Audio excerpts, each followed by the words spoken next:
ప్రతి సందర్భం ప్రత్యేకం, ప్రతి సంబరం శాశ్వతం. మీ one stop shopping destination Mysore sari Udyog. ప్రస్తుతం మనతో పాటు లైవ్ కాల్ అందుబాటులో ఉన్నారు ప్రముఖ పొలిటికల్ అనలిస్ట్ కోటేశ్వరరావు గారు. ఒక్కసారి 5 రాష్ట్రాల ఎన్నికల మీద ఆయనతో మాట్లాడదాం. సార్ నమస్తే అండి. నమస్తే. తమిళనాడు ముఖ్యంగా, ఎందుకంటే ఒక రకమైనటువంటి విజయం, విక్టరీ, అలాగే ఒక అనూహ్య పరిణామాలు, మొత్తానికి పూర్తి స్థాయిలో చేంజ్ అయిపోయేటువంటి పరిస్థితి తమిళనాడు మొత్తం కూడాను. ఈ విజయ్ ఏదైతే విజయం ఉందో దాంతో అసలు ఎవరు ఊహించనిది, ఎవరు అనుకోనిది, చివరికి వాళ్ళు కూడా ఊహించారో లేదో ఆ పార్టీ నేతలు కూడా అని చెప్పి అందరికీ డౌట్ ఉంది. మీరు ఎలా అంటే దీన్ని ఎలాగా విశ్లేషిస్తారు ఈ విజయాన్ని? మీరు పేర్కొన్న లేదా వర్ణించినటువంటి పదజాలం అంతా కూడా తమిళనాడు ఎన్నికలకి వర్తిస్తుంది అనేది కూడా నా అభిప్రాయం. ఎందుకంటే ఎన్నికలకు ముందు సర్వేల్లో కానివ్వండి, ఎన్నికల తర్వాత వచ్చినటువంటి ఎగ్జిట్ పోల్స్ లో అత్యధికం మన డిఎంకే కూటమి స్వల్పమైనటువంటి మెజార్టీతో అయినా తిరిగి అధికారానికి వస్తుంది. అన్నా డిఎంకే 2వ స్థానంలో వస్తుంది. టీవీకే విజయ నేతృత్వంలోని పార్టీ సింగిల్ డిజిట్ లేకపోతే డబుల్ డిజిట్ మించి సీట్లు తెచ్చుకోలేవు. ఓట్లు కూడా 15 నుంచి 20% వరకు అనేటువంటి అంచనాలు వెలువడ్డాయి. వాటన్నింటినీ కూడా తలకిందులు చేస్తూ లేకపోతే నెట్టవతలు పడేస్తూ అనూహ్యమైనటువంటి విజయాన్ని విజయ్ సొంతం చేసుకున్నాడు అనేది ముందుగా మనం గమనించాలి. అయితే దీని వెనకాల ఉన్నటువంటి కారణాలు ఏమిటి అని చూసినప్పుడు నాకు ప్రధానంగా కనిపించినవి, విజయ్ని బీజేపీ లేదా కాంగ్రెస్ తమ వైపు తిప్పుకొని అతని అండతోటి ఫలితాలు సాధించాలనేటువంటి ప్రయత్నాలు ఎక్కువగా బీజేపీ చేసింది. దానికి అది సాధ్యం కాలేదు. సరే, తర్వాత కాంగ్రెస్ కూడా ప్రయత్నించింది. కానీ డిఎంకేతో ఉన్నటువంటి సంబంధాలను వదులుకోవడానికి ఇష్టం లేక అనివార్యమై దానిలో డిఎంకేతోనే అది వెళ్ళింది. మన విజయ విషయానికి వస్తే అతని సినిమాని విడుదల కానివ్వకుండా చూడటం, అదేవిధంగా లీకులు చేయించడం, ఇట్లాంటివన్నీ కూడా ఒక నెగిటివ్ ప్రచారాన్ని, నెగిటివ్ దాన్ని సూచించారు. అదేవిధంగా అతని వ్యక్తిగతమైనటువంటి విషయాలు, అఫ్ కోర్స్ సెలబ్రిటీస్ గా ఉన్నటువంటి వాళ్ళకి వ్యక్తిగతమైనటువంటి విషయాలను కూడా జనం పట్టించుకుంటారు, ఇందులో ఎలాంటి సందేహం లేదు. అతని వివాహము, విడాకులు, లేకపోతే త్రిషతో ఉన్నటువంటి సంబంధాల గురించి, వాళ్ళిద్దరు కలిసి తిరగటం గురించి, ఇవన్నీ కూడా ఒక వ్యతిరేకమైనటువంటి ప్రచారాన్ని ధోరణితోటి సాగినాయి అనేటువంటి మనందరికీ తెలుసు.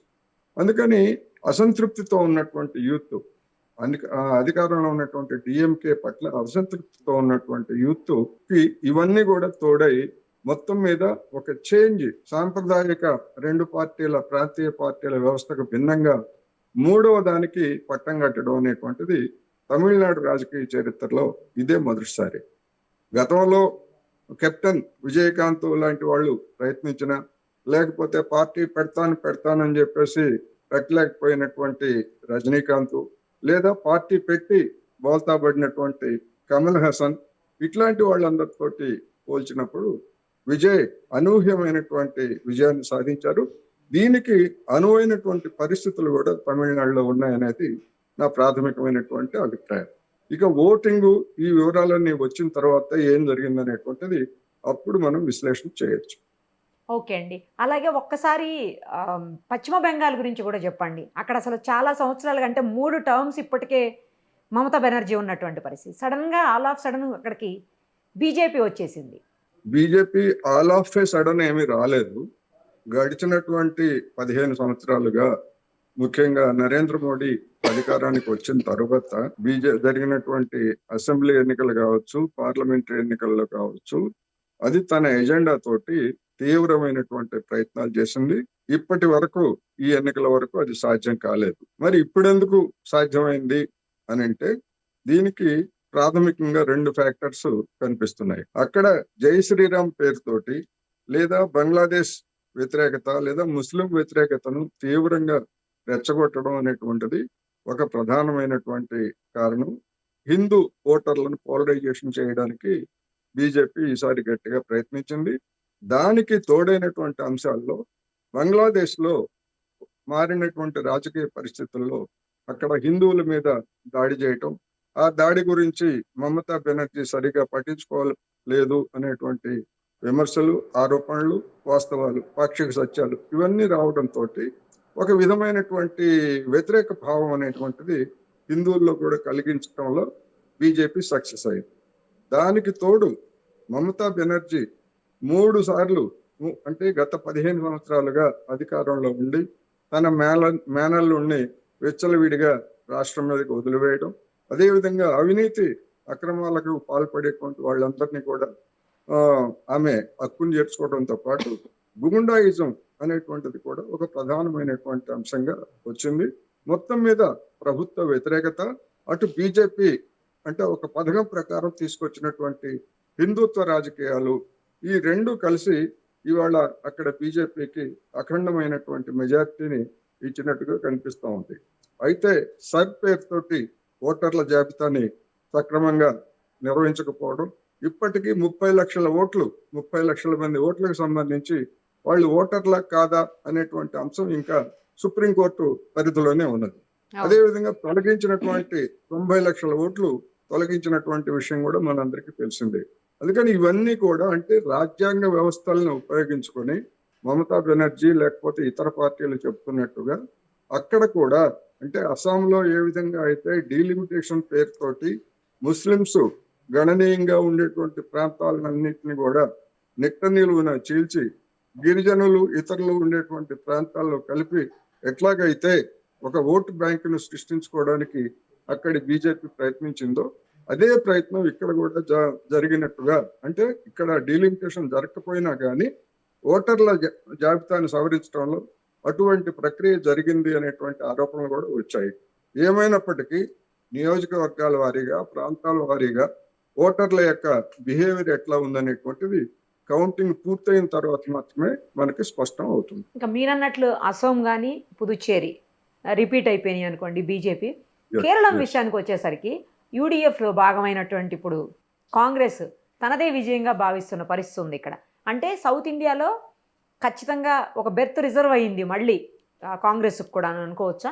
అంటే ఖచ్చితంగా ముఖ్యమంత్రిగా కాంగ్రెస్కి చెందినటువంటి వ్యక్తే ఉంటారు కనుక కాంగ్రెసే. కానీ అక్కడ యూడిఎఫ్ అంటే ఒక సంకీర్ణ పాలన అనేటువంటిది ఉంటుంది. దానిలో ముస్లిం లీగ్ అనేటువంటిది ఒక ప్రధానమైనటువంటి శక్తిగా అక్కడ పనిచేస్తుంది అనేది మనకు తెలిసిందే. అయితే మరి అక్కడ ఎందుకు ఈ విధమైనటువంటి ఫలితాలు వచ్చాయి అని చెప్పుకోవాల్సి వచ్చినప్పుడు కేరళ చరిత్రను కనుక మనం చూసేట్లయితే 5 సంవత్సరాలు సిపిఎం నాయకత్వంలోని ఎల్డిఎఫ్ అధికారంలో ఉంటే మరొక 5 సంవత్సరాలు కాంగ్రెస్ నాయకత్వంలోని యూడిఎఫ్ అధికారంలో ఉంటుంది. మధ్యలో చిన్న చిన్న పార్టీలు ఆ కూటమిలోనో ఈ కూటమిలోనో అటు ఇటు మార్చడం అనేటువంటిది అక్కడ కామన్ గా జరిగేటువంటి ఒక ప్రక్రియ. కానీ ప్రధానమైనటువంటి పార్టీలు మాత్రం అలాగే ఉంటాయి. అందుకని ఆ సాంప్రదాయానికి లేకపోతే ఆ ట్రెండ్ ని బ్రేక్ చేసి 2021లో పినరాయి విజయన్ రెండోసారి అక్కడ విజయం సాధించడం అనేటువంటిది ఒక రికార్డు. అందువలన మామూలుగానే అక్కడ ఉన్నటువంటి ఓటర్లు చైతన్యవంతులు, విద్యావంతులు, లేదా ప్రతి అంశాన్ని కూడా జాగ్రత్తగా విమర్శనాత్మకంగా చూసేటువంటి వాళ్ళు కనుక ప్రభుత్వ వ్యతిరేకత అనేటువంటిది సహజంగానే వచ్చింది అని ఇప్పుడు ఎన్నికల ఫలితాలను చూసి మనం చెప్పుకోవడం కాదు. ఈ ఎన్నికలు జరగటానికి ముందు స్థానిక సంస్థల ఎన్నికల్లో కాంగ్రెస్ నాయకత్వంలో ఉన్నటువంటి యూడిఎఫ్ ఘనమైనటువంటి విజయాలను సాధించింది. అప్పుడే ప్రభుత్వం మీద ఉన్నటువంటి వ్యతిరేకత మనకి స్పష్టమైంది. దాని కొనసాగింపుగానే ఈ ఎన్నికల్లో కూడా యూడిఎఫ్ అలాంటి ఫలితాలు వచ్చాయి. అయితే దీని అర్థం పూర్తిగా ఎల్డిఎఫ్ అంతా కూడా మొత్తం చేతులు ఎత్తేసిందా అంటే మనకి ఓటింగ్ వివరాలు అవి చూడాల్సి ఉంటుంది. ఎప్పుడు కూడా ఎల్డిఎఫ్ ఓడిపోయినా యూడిఎఫ్ ఓడిపోయినా కానీ ఇదే విధమైనటువంటి ట్రెండ్స్ గతంలో కూడా ఉన్నాయి. అందువలన ఇప్పుడు రాబోయేటువంటి 5 సంవత్సరాల్లో మరి కాంగ్రెస్ తనదే విజయం, ఎందుకంటే ఈ ఉదయం నుంచి కొంతమంది కాంగ్రెస్ ప్రతినిధులు చర్చల్లో చెప్తుంది ఏంటంటే మన రేవంత్ రెడ్డి గారు అక్కడ కేరళ వెళ్ళి ప్రచారం చేసిన కారణంగానే అక్కడ కాంగ్రెస్ గెలిచింది అనేటువంటి ఒక నేరేటివ్ ని ఉదయం నుంచి చర్చల్లో చెప్తున్నారు. అది వాస్తవం కాదు. అది దాంతో నేనైతే ఏకీభవించట్లేదు. ఎందుకంటే బయట నుంచి ఎవరైనా ప్రచారం చేయొచ్చు. అట్లా అనుకునేట్లయితే నరేంద్ర మోడీ గారు సాక్షాత్తు ప్రధానమంత్రి నరేంద్ర మోడీ గారే వచ్చి బీజేపీకి ఆయన అక్కడ ప్రచారం చేసినా కానీ వచ్చింది 2 సీట్లే, ఒకటి గెలిచారు, ఇంకొక సీటు లీడింగ్ లో ఉన్నారని చెప్తున్నారు. అందుమరి అంత మాత్రాన నరేంద్ర మోడీ గారికి అది ప్రభావం తక్కువ, రేవంత్ రెడ్డి గారికి ఎక్కువ ఉందా, అట్లాంటి కన్క్లూజన్స్ కి రాకూడదు. ఏమైనప్పటికీ యూడిఎఫ్ అక్కడ గెలిచింది, ఎల్డిఎఫ్ ఓడిపోయింది. దాని నుంచి ఎవరు తీసుకోవాల్సినటువంటి గుణపాఠాలు వారు తీసుకుంటారు. రాబోయేటువంటి రోజుల్లో దాని పాలన ఎట్లా ఉంటుంది అనేటువంటిది కూడా మనం చూడబోతున్నాం. ఎవరికైనా వర్తిస్తుంది. రైట్ సార్, మీరు అన్నట్టు మరికొద్ది గంటలు ఆగితే మనకు కూడా ఫుల్గా క్లారిటీ వచ్చే అవకాశం ఉంటుంది. Thank you so much for your analysis.